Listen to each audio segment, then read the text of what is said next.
Naturaleza y razón. Filosofía de la naturaleza. Un ensayo de Juan Arana, Universidad de Sevilla. Antecedentes históricos y situación actual de la filosofía de la naturaleza. Hay disciplinas que se caracterizan por un presente pujante y bien asentado. Otras, en cambio, tienen un futuro prometedor y halagüeño. La filosofía de la naturaleza no parece encontrarse en ninguno de estos casos. Su estado actual no encierra muchos atractivos para la mayoría de los filósofos y en cuanto a su porvenir es bastante sombrío, de acuerdo con la opinión sociológicamente predominante. En cambio, bien se puede decir, parafraseando a Feuerbach, que es heredera de un pasado esplendoroso. Los orígenes mismos del pensamiento racional se confunden con ella, puesto que la problemática cosmológica dominó los primeros estadios de la evolución de la filosofía y la misma ciencia positiva no se ha desligado hasta épocas relativamente recientes de reflexiones que, por su índole especulativa y totalizadora, suelen ser atribuidas a nuestra materia. Sabido es que los autores presocráticos compusieron escritos que suelen ser englobados bajo el título sobre la naturaleza, e incluso tuvo que darse el caso de que la parte más ambiciosa de la filosofía fuese denominada precisamente metafísica, llevando así impresa en su mismo nombre una relación de posterioridad o alteridad con respecto al conocimiento de lo físico. En cualquier caso, no es necesario remontarse tanto para dar con una época en que el cultivo de la filosofía natural fuera una actividad practicada con asiduidad por los filósofos y universalmente reconocida entre los intelectuales. Así se fue escribiendo una historia cuyos jalones marcaron sin solución de continuidad todo el desarrollo del pensamiento hasta los albores de la edad contemporánea. Los nombres de Platón y Aristóteles, las escuelas epicúrea y estoica, los numerosísimos comentaristas grecorromanos, árabes y cristianos componen un apretado haz de contribuciones grandes y pequeñas a la empresa de edificar una filosofía de naturaleza. Con la eclosión renacentista, la atención de los intelectuales, apartada ya de los problemas teológicos medievales, se vuelve con ímpetu renovado a la naturaleza, que es vista como un dominio ontológico autónomo y como la matriz de donde surge el ser del hombre. La visión del universo se amplía rompiendo las barreras donde estrechaban los horizontes cosmológicos de los antiguos hasta abarcar una perspectiva infinita de mundos innumerables que obedecen, sin embargo, a un conjunto restringido de leyes simples y racionales, descargadas de la simbología y las connotaciones afectivas que habían contaminado tradicionalmente el pensamiento cosmológico. Los primeros siglos de la modernidad constituyen, en cierto modo, la edad de oro de la filosofía de la naturaleza. Esta afirmación puede parecer discutible a la vista de que es entonces cuando se gesta la ciencia moderna, que acabará siendo su rival más peligrosa. Sin embargo, es inexacto creer que entre ambas hubiese una hostilidad declarada desde el primer momento. Este fue un dogma sostenido por la historiografía positivista decimonónica, pero ha sido desacreditado por los estudiosos de nuestro siglo, desde Duhem hasta Crombie y Poiret. Los creadores de la moderna ciencia de la naturaleza son ellos mismos filósofos naturales, y no es una coincidencia el hecho de que la mayor obra de la historia de la ciencia lleve por título Principios matemáticos de la filosofía natural. El nuevo modo de enfocar la física no fue edificado contra la filosofía de la naturaleza en general, sino contra una de sus versiones, la cosmología aristotélica, que en manos de los epígonos había sido prolongada más allá de lo que sus posibilidades intrínsecas y fecundidad permitían. Frente a Aristóteles escolastizado, los autores modernos tratan de desarrollar una filosofía natural más adecuada al caudal de nuevas experiencias y datos acumulados con el transcurso de los siglos.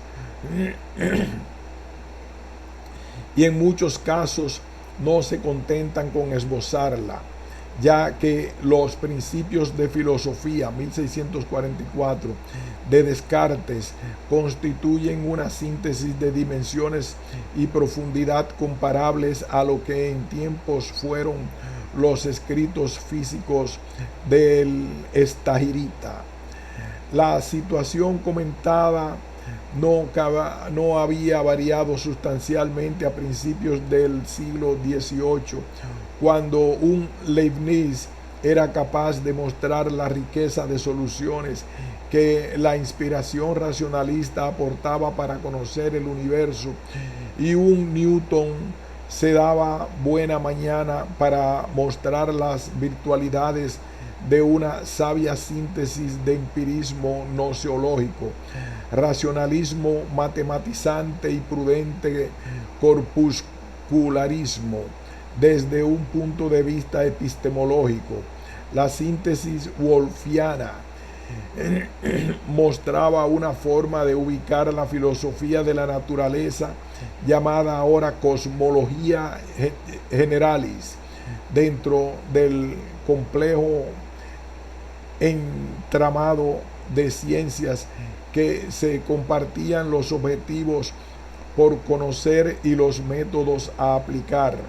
A pesar de todo, precisamente es la sistematización de Wolff lo que marca un primer momento de crisis en la trayectoria llena de alternativas, pero en general sostenida, de la filosofía de la naturaleza moderna. Este autor no reúne en su persona, como antes, el doble carácter de filósofo y científico, sino que se esfuerza por integrar investigaciones ajenas dentro de un esquema teórico impuesto por concepciones metafísicas propias. Hasta entonces, física y metafísica habían nacido siempre a partir de una inspiración filosófica común, al menos con la comunidad que puede dar la identidad biográfica de su creador. La filosofía de la naturaleza expresaba esta unidad genética en una formulación armónica carente de fisuras internas. A partir de la segunda mitad del siglo XVIII no seguirá ocurriendo lo mismo. La filosofía de la naturaleza se disgrega en una serie de formulaciones parciales, inconexas e incompatibles, que no pueden dirimir sus diferencias a partir de una matriz teórica isomorfa. Es la legitimidad misma de una física filosófica lo que se va a poner en duda. e incluso los sistemas filosóficos en pugna dejarán de plantear sus discrepancias en el terreno de lo cosmológico, desplazando el campo de batalla teórico de la física a la metafísica, la gnoseología, la ética o la antropología. Mayor importancia todavía tiene el hecho de que los hombres de ciencia, los llamados científicos positivos, desesperan de encontrar en los filósofos interlocutores válidos en lo relativo a los primeros principios de su trabajo teórico y se sintieran completamente ajenos al lenguaje y las especulaciones de aquellos.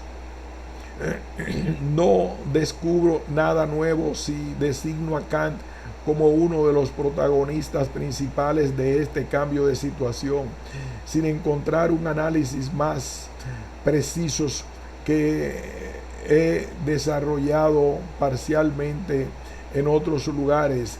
Diré con Kant: la decadencia de la filosofía de la naturaleza se convierte en un fenómeno evidente y a primera vista irreversible. No hay que creer por ello de todos modos que lo cosmológico dejase de tener un puesto dentro del pensamiento científico y filosófico posterior. La importancia de la función que desempeña se sobrepuso a la mala fama del término, como reconocía Wilhelm Oswald, fundador de la química física, en la introducción a sus lecciones sobre filosofía natural. El hombre de filosofía natural con el que he intentado caracterizar el contenido de nuestras próximas conferencias posee malas resonancias. Recuerda a un movimiento intelectual que era dominante en Alemania hace 100 años. Su caudillo fue el filósofo Schelling, que había ganado un enorme influjo en su juventud por la fuerza de su personalidad y determinaba en gran medida el modo de pensar de sus contemporáneos. Sin embargo, este flujo se limitó a los compatriotas de Schelling, los alemanes y, en todo caso, a los escandinavos. Inglaterra y Francia rechazaron por completo la filosofía natural. En este sentido, el declive de la filosofía de la naturaleza coincidió con el auge de las filosofías de la naturaleza, ya que en el siglo XIX proliferan con sorprendente abundancia cosmovisiones de los más variopintos matices, poseedoras de mayor o menor envergadura, fantasía y rigor. Así se recorren todas las escalas del registro de construcciones especulativas más audaces hasta los sucedáneos más ramplones de las corrientes científicas en boga. A su modo, cada cual siguió haciendo filosofía de la naturaleza. Los científicos para disponer de modelos ontológicos en que apoyar nuevas hipótesis. Los ideólogos para racionalizar y sentar sus doctrinas sobre algo tangible. Los sistemáticos para redondear y llevar hasta sus últimas consecuencias las concepciones que habían forjado. Lo que apenas se da paralelamente es un interés puro por la filosofía de la naturaleza propiamente dicha. Esta aparece a menudo como resultado de extrapolaciones de ideas científicas o a modo de transposiciones de conceptos provenientes de otras ciencias filosóficas, pero muy raramente es buscada como tal por amor de la satisfacción teórica que su consecución pueda proporcionar. Si rebuscamos entre los títulos representativos de la filosofía de la naturaleza de esta centuria, hallaremos escritos como la sección correspondiente de la Enciclopedia de las Ciencias Filosóficas de Hegel, la Dialéctica de la Naturaleza de Engels o los Misterios del Universo de Haeckel. Obras, en suma, que son o fueron en su momento de interés palpitante, pero que en modo alguno coronaron y sintetizan la suma de los inmensos esfuerzos realizados en aquel siglo por extender y profundizar el conocimiento del mundo físico. El siglo de Helmholtz, Lyell, Dalton, Maxwell y Darwin contienen sí la cosmología del idealismo absoluto, del materialismo dialéctico o de esta o aquella forma de materialismo cientista, pero no pueden aspirar a representar a la filosofía natural del momento, de modo similar como a pesar de todo lo fueron en su día los principios cartesianos o la física aristotélica. Así pues, dado el fracaso repetido y notorio de los intentos para reconstituir la disciplina, es comprensible que amplios sectores proclamasen su ocaso definitivo. Tanto las corrientes positivistas por un lado como las escuelas neocantianas por el otro coincidieron en esto y participaron en el empeño sociocultural de conseguir que todo el mundo reconociese esta supuesta invalidez teórica. La filosofía se vio así en el trance de perder una de sus partes de mayor tradición y solera. A este fin se trató de incluirla en adelante dentro de las llamadas ciencias humanas o de la cultura, de lo cual queda hoy como herencia el hecho de que la filosofía suele ser adscrita incluso a nivel educativo a las letras y las humanidades, bien lejos de las matemáticas y de las ciencias físico-químicas. También está relacionado con ello el giro formalista que simultáneamente se imprime a la filosofía, incapacitándola para referirse en directo a las cosas mismas y forzándola a convertirse en una reflexión de segundo grado, con un objeto constreñido a las mediaciones en una reflexión de segundo grado. Se trata de una consecuencia indirecta del predominio del idealismo en los grandes sistemas especulativos contemporáneos, una especie de secularización antimetafísica de la filosofía del espíritu, que se corresponde con el diagnóstico que hace Nicolai Hartmann del sometimiento de la intentio recta a la intentio oblicua. Pero esta actitud es abandonada en la teoría del conocimiento a la lógica y la psicología para torcerla hacia una dirigida en sentido oblicuo a ella, una intentio oblicua. Esta es pues una actitud refleja una filosofía que hace de una de estas disciplinas la ciencia fundamental, y así lo han hecho en los tiempos modernos muchas teorías filosóficas. En el siglo XIX todas resultan empujadas de suyo y totalmente a adoptar semejante actitud refleja hasta el punto de no salir de ella. Pero esto quiere decir que ya no vuelve a hallar relación natural con el mundo, desembocando en un criticismo, logicismo,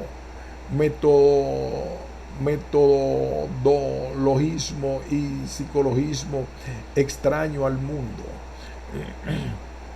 De esta forma, no cabría hablar ya de filosofía de la naturaleza, sí más bien de filosofía de la ciencia natural. Si no hubiesen producido importantes novedades dentro de las ciencias de la naturaleza a comienzos del presente siglo, es bastante probable que la situación actual fuera una simple prolongación de la trayectoria descrita. Abandonada a su suerte, la filosofía de la naturaleza subsistiría en reductos enclaustrados y rancios, ocupando un lugar marginal dentro de la evolución general del pensamiento, a pesar de ser objeto de periódicos intentos de reconstrucción tan frustrantes como bien intencionados. Por mi parte, he de reconocer que dentro del ámbito de la filosofía académica tengo la impresión que de esta imagen acartonada no está muy lejos de la realidad, aunque también me pregunto si no habría que extender el diagnóstico al conjunto de toda filosofía al uso. En este sentido, la filosofía de la naturaleza puede tener al menos el mérito de no conseguir disfrazar sus dificultades. Se siguen manufacturando manuales de la materia con más empeño que convicción, mientras que autores como Bergson, Hartmann o Whitehead elaboran propuestas prometedoras, pero se desvanecen por falta de asiento o viabilidad. No obstante, algo muy semejante a lo que la filosofía de la naturaleza es o debiera ser ha reaparecido en otra parte, en las páginas de The Science, Nature, Analyser der Physik o Die Naturwissenschaften. Ocurre que la filosofía natural del siglo XX ha sido retomada vigorosamente por los que al parecer eran responsables de su desaparición, esto es, por los propios científicos. La verdad de esta tesis no necesitaría siquiera ser justificada, de no ser por el obstinado empeño de los filósofos de la ciencia neoempiristas por deslindar asépticamente ciencia y filosofía hasta convertirlas en dos actividades absolutamente extrañas.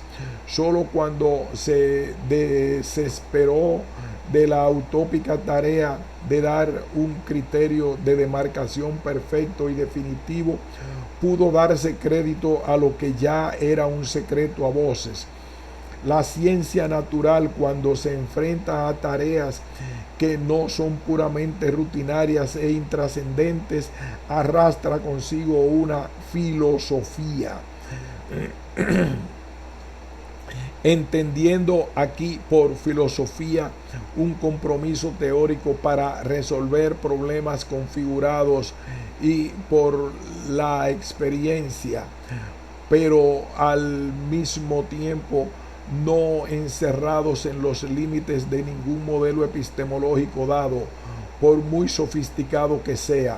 Al investigador lo que le interesa son las soluciones, sin importarle en absoluto su origen ni el cumplimiento escrupuloso de una normativa fiable y transparente.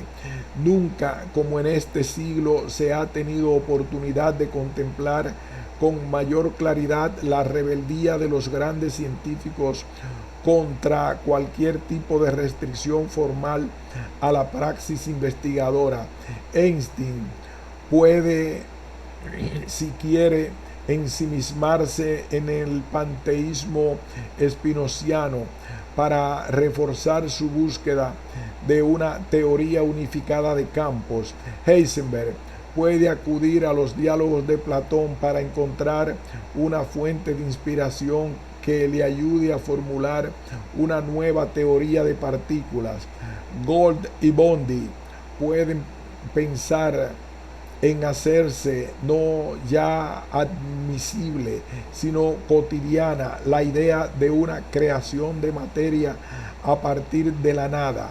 Así se explica que los filósofos de la ciencia hayan tenido que reescribir sus interpretaciones de la génesis y justificación de las teorías con cada uno de los pasos que la ciencia actual ha sabido dar hacia adelante, sin cuidarse mucho en averiguar si contentaba o contradecía lo que los especialistas habían considerado hasta entonces como rasgos definitorios de lo científico.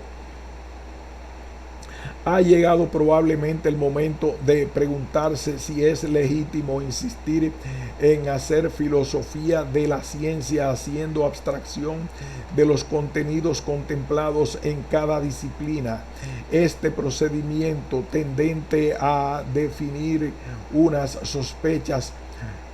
sospechosas formas separadas de la actividad científica válidas para todo tiempo, lugar y condición, no ha llevado nunca demasiado lejos.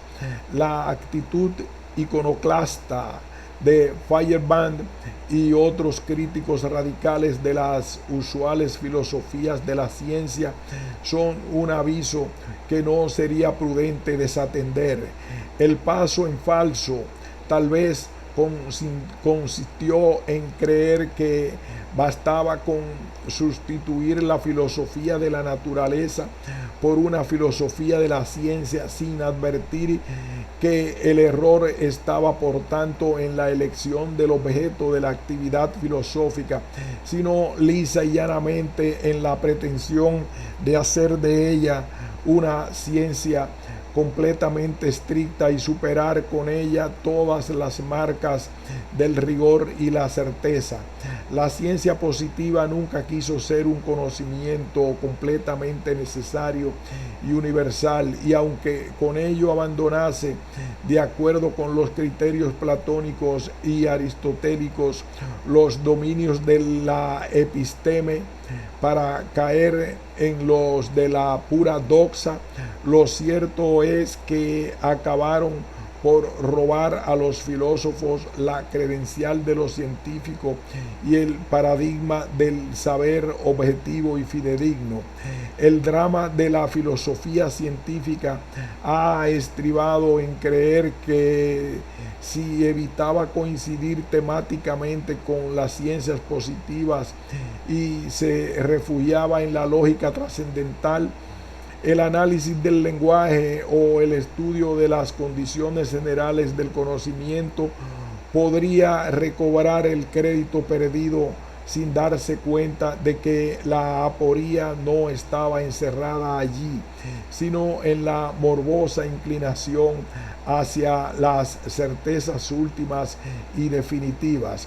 Contrariamente a la creencia común, no es la modestia a la hora de formar preguntas el secreto de los éxitos de la ciencia positiva. ¿Acaso no se preocupan hoy en día por enigmas tan insólitos como el origen mismo del universo y la trama esencial de la materia y la vida?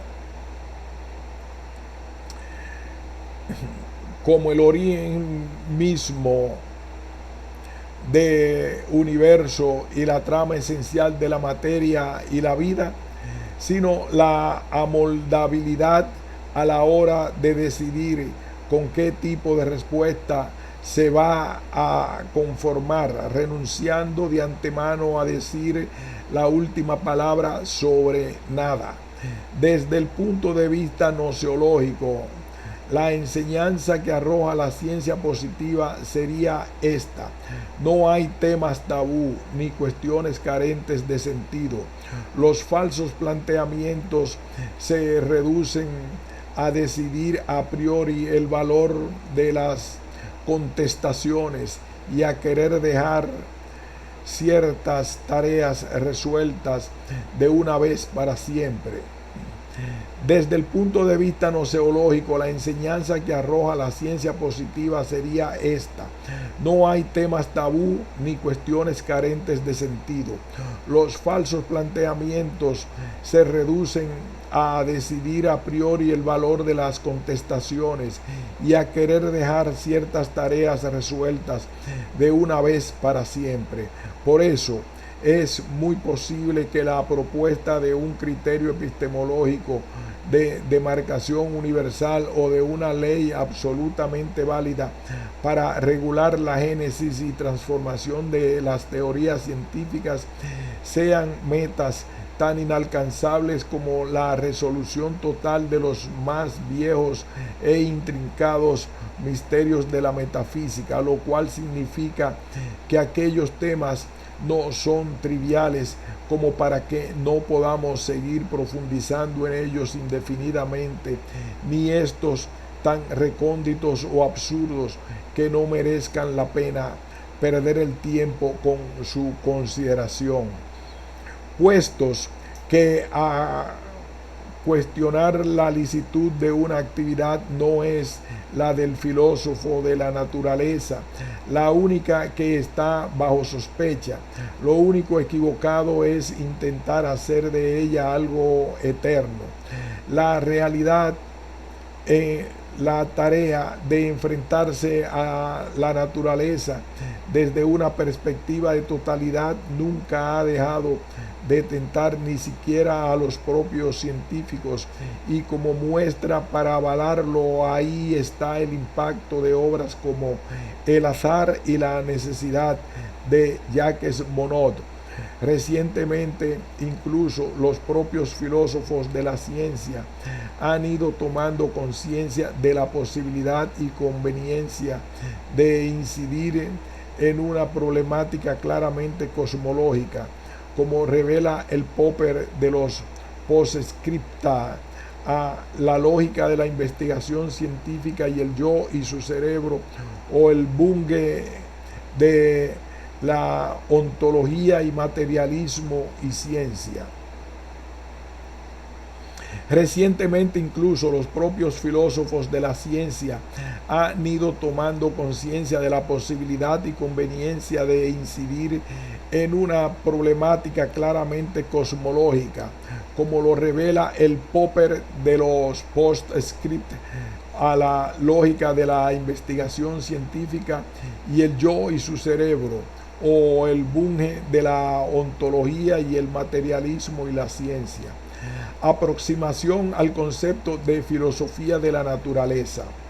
Sin duda, no es este el lugar adecuado para desarrollar un tratado sistemático sobre el concepto, objeto, método y fuente de la filosofía de la naturaleza, puesto que se trata de elaborar un simple esbozo de los presupuestos mínimos que hay que tener en cuenta para abordar el problema de la racionalización de la naturaleza.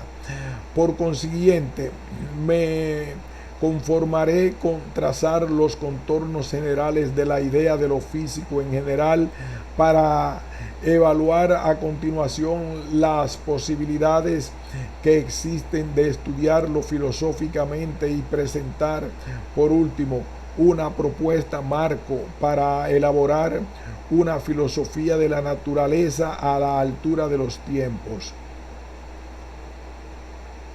El concepto de naturaleza.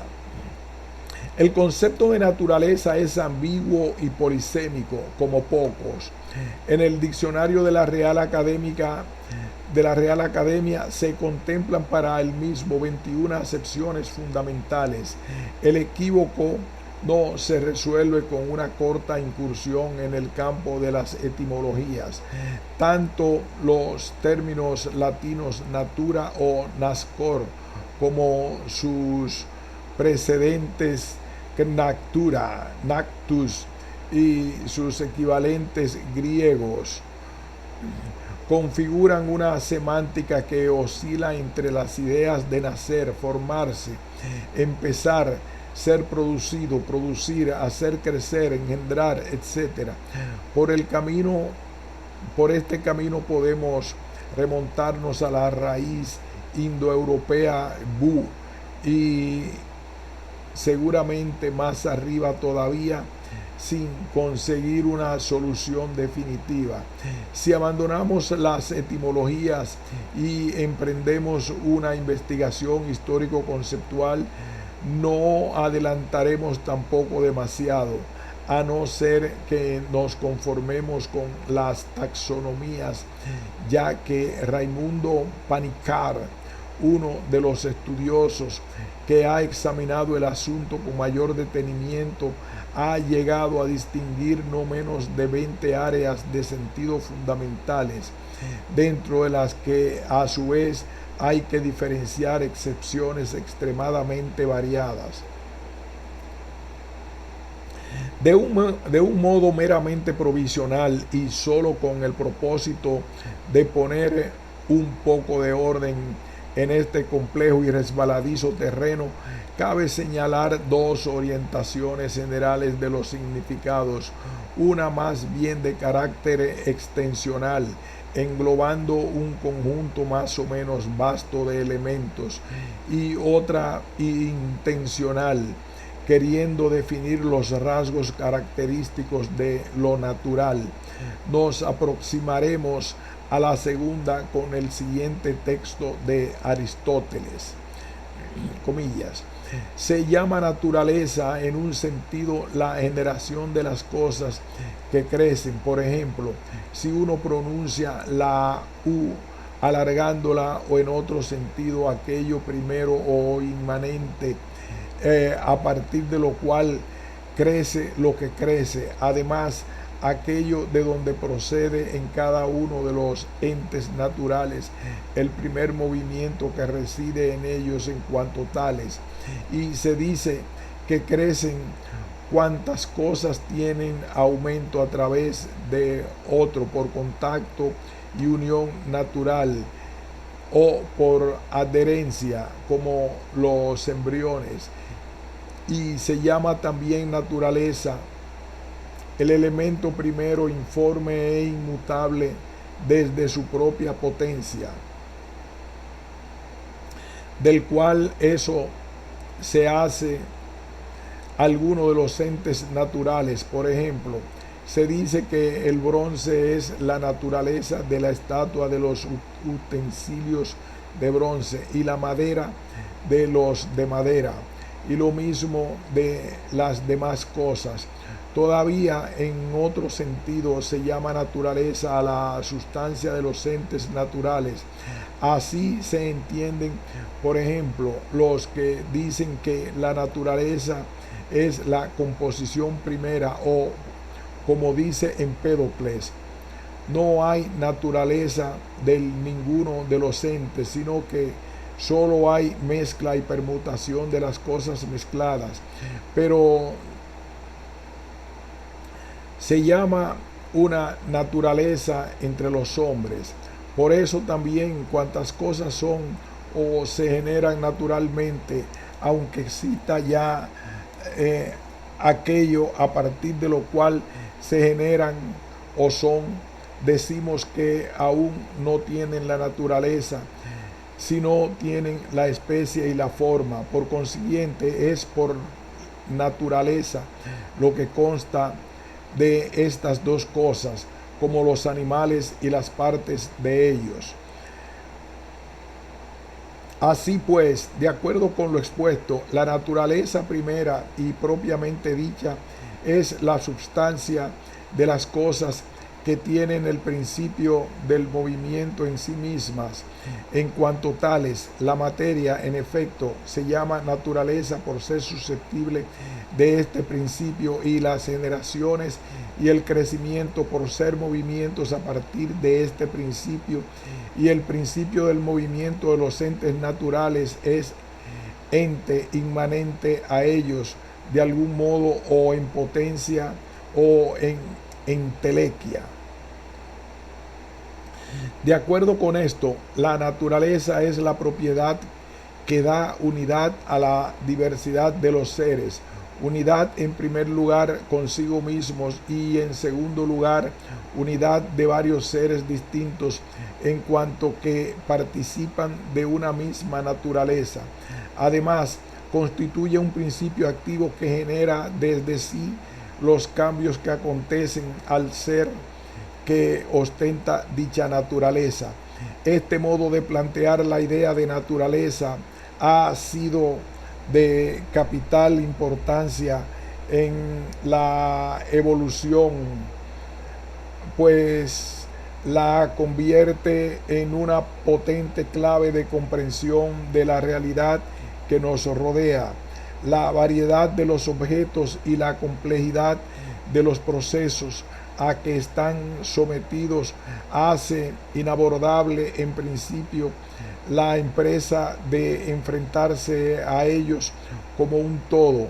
Por ello es necesario simplificar y ordenar el vasto conjunto de los fenómenos para orientarse en él. A este fin, nada más conveniente que buscar un principio engendrante o un factor intrínseco de actividad al que podremos llamar la esencia, la sustancia o el ser de cada cosa, cediendo a una pretensión de conocerla desde sí, desde la unidad que le atribuimos y queremos ver reflejada en el despliegue de sus manifestaciones. Se ha dicho que lo propio de la razón es cuadricular, ordenar e inmovilizar la realidad, suplantando su genuina movilidad con una identidad inmutable que la convierte en algo accesible al espíritu humano, pero que al mismo tiempo la enmascara y distorsiona. Este juicio es cierto en lo que afirma, porque ciertamente estas son las consecuencias de la manipulación racional de los objetos. Sin embargo, es falso por lo que implícitamente sugiere, ya que no solo se comporta así el conocimiento racional, sino cualquier forma de conocimiento en general, ya que conocimiento es en gran parte resumen y síntesis que altera los términos en juego. Hay también concepciones mitológicas, religiosas, estéticas, etcétera, de la naturaleza, y todas ellas operan tratando de encerrar en fórmulas sucintas la raíz de una realidad que nos mueve y desborda. En esta tesitura, el poeta que comunica con una estrofa la naturaleza del amor o de la muerte no es menos reduccionista que el científico que pretende dar con las leyes universales del choque de los cuerpos. Es indiscutible que uno y otro se comportan de modo muy diferente, pero los sentimientos que laten tras actitudes aparentemente encontradas no son, en el fondo, tan incongruentes. La otra dimensión semántica del término naturaleza es la extensional. Cuando se habla de naturaleza en este sentido, suele a veces escribirse el vocablo con mayúsculas, designando con ello un reino de objetos, un conjunto de cosas encerradas dentro de unos límites más o menos ideales, a los que muchas veces las puras abstracciones, en los que muchas veces tratamos de dar una consistencia casi corpórea para rescatarlos del mundo de las puras abstracciones. Mas, si de este modo se evitan los inconvenientes del esencialismo, no por ello se encuentra esta vía totalmente despejada de obstáculos. La primera dificultad consiste en que ahora hay que trazar las fronteras de lo natural, y aquí se presenta la paradoja de que no se puede hacer esto con criterios naturales. Los límites del mundo escapan a él, como nos ha enseñado con otros filósofos, Wittgenstein.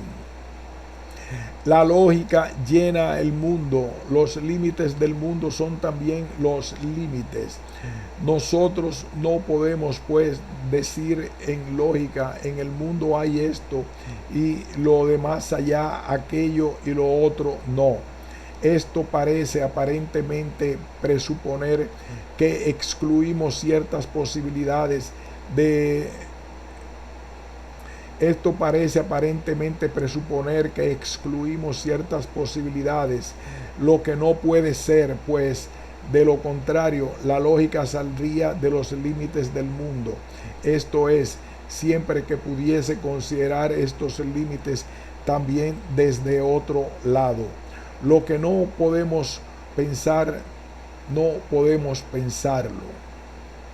Tampoco, pues, podemos decir lo que no podemos pensar. Lo que no podemos pensar, no podemos pensarlo. Tampoco, pues, podemos decir lo que no podemos pensar.